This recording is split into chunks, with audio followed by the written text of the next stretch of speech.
সকলকে good morning বলে আবারও আজকে সকালটা শুরু করলাম।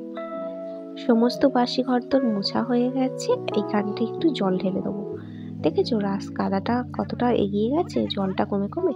ছেলেটা স্কুল বেরিয়ে গেলে আমি অনেকটা ফ্রি হয়ে যাই, তবে চেষ্টা করি ও যাওয়ার আগে আমি যাতে ঘরদোরগুলো পরিষ্কার করে নিতে পারি। এরপর আমি বিছানা এখানে গুছিয়ে নেবো। এখন বাজে 6:20। তো একেবারে ফ্রেশ হয়ে চলে গেলাম পুজোর ঘরেতে।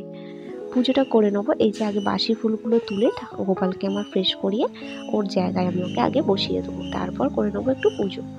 আজকে তো বৃহস্পতিবার, তাই বাবা ফুল এনেছিল আর আমি খুব শান্তিপূর্ণভাবে একটুখানি পুজোটা করলাম।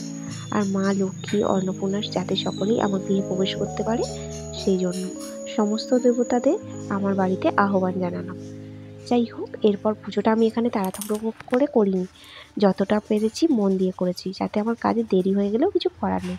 বৃহস্পতিবার মানে হচ্ছে মা লক্ষ্মীর বার, তাই পুজোটা একটুখানি করে নিলাম ভালো করে। সকালবেলা স্নান আর পুজোটা যদি হয়ে থাকে না, মনটা একদম শান্তিতে ভরে থাকে। এরপর আমি চলে যাব রান্নার দিকে, চলো। সো হ্যালো বন্ধুরা, আমি চলে এসেছি সকাল সকাল সমস্ত কাজ কমপ্লিট করে। পুজোটাও কমপ্লিট হয়ে গেছে। তোমাদের দাদাভাই এখনও আসেনি, এখন বাজে 7:00। মাছ নিয়ে আসবে বলেছে, আমি ওই জন্য সমস্ত পুজো কমপ্লিট হয়ে গেছে। যেহেতু বৃহস্পতিবার, সেই জন্য। তোমাদের দাদাভাই তো আসার পাত্তা নেই। আমি এখানে একটু ওয়েট করছি, আর এখানে আমি ভাতটা বসিয়ে দেবো। তার আগে আমি এখানে ঘরদোর পরিপাটি করে গুছিয়ে ফেলেছি। বিছানা চাদরটা আজকেও তুললাম না, দেখা যাক শনিবার তুলে ফেলবো। চলো এরপর যাওয়া যাক রান্নার দিকে। তোমাদের দাদাভাই কি মাছ আনে তার জন্য আমি ওয়েট করছি। তো একে একে আমি এখানে সবজিগুলো বার করে রাখবো। ভাতটাও বসিয়ে দিই, দেখি অনেকটা টাইম হয়ে যাচ্ছে। আর এই দেখো, আমি এখানে রান্নাটা বসিয়ে দিয়েছি, ভাত আর মুগের ডাল সেদ্ধ বসিয়ে দিয়েছি। তারপর এখানে টুকটাক করে মোচাটা কাটলাম, মাছটা ধুলাম। চলো এরপর তোমাদের রান্নাটা দেখিয়ে দিই। অলমোস্ট আমার রান্না কমপ্লিট হয়ে গেছে। 9:15-র মধ্যে মোচার তরকারি, মুগের ডাল, স্যালাড আর হচ্ছে বাটা মাছ ভাজা। এটা আর পাতে দিইনি, তখন গরম গরম তোমার দাদাভাইকে ভেজে দিয়েছিলাম, তারপর আমরা খাওয়ার সময় নিয়ে নিয়েছিলাম। এরপর আমি বেরিয়ে গেলাম টোটোতে করে, ছেলেটাকে আনতে যাবো। 9:15 অলমোস্ট বেজে গেছে, সেই জন্য দেখো ছেলেটাকে নিয়ে একেবারে ব্যাক করছি। ও একটু ক্লান্ত হয়ে যায় স্কুল থেকে বেরিয়ে, কেননা খুব খেলাধুলা করে তো, তাই জন্য। আর মায়ের কাছে যদি স্কুলে থাকতো তাহলে ক্লান্ত হতো না, কিন্তু মায়ের সাথে চলে আসে তো, আবার পড়াশোনা, আবার সেই এক জীবন, সেই জন্য একটু ক্লান্ত হয়ে যায়। চলো এরপর আমি বাড়িতে গিয়ে কথা বলি। এই সবে ঘরেতে এলাম, এখন ছেলেটাকে একটু কিছু খেতে দেবো, প্লাস আমি একটু কিছু টিফিন করব। এখন বাজে 11:15 মতো বাজে।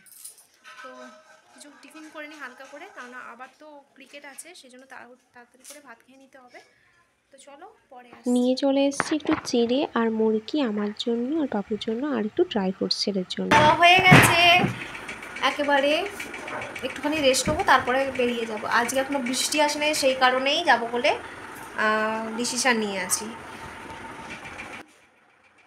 একটু বললো মা আমার সাথে লুডো খেলো না, সেই জন্য লুডোটা খেলে নিয়ে পড়াতে বসবো, তারপর খেয়ে নেবো।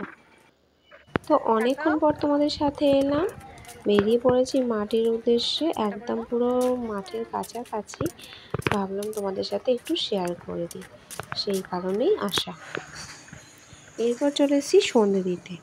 ঘরেতে এসেই আগে আমি সন্ধেটা দিয়ে দিলাম, কারণ 6:30 বাজে।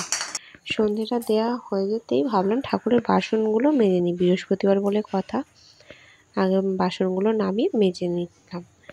তারপর যা বৃষ্টি তোমাদের কি বলবো, চলো আওয়াজটা তোমরা তো পাচ্ছই অল্প অল্প। আর এখানে আমি বাসনগুলো মেজে নিয়েছি।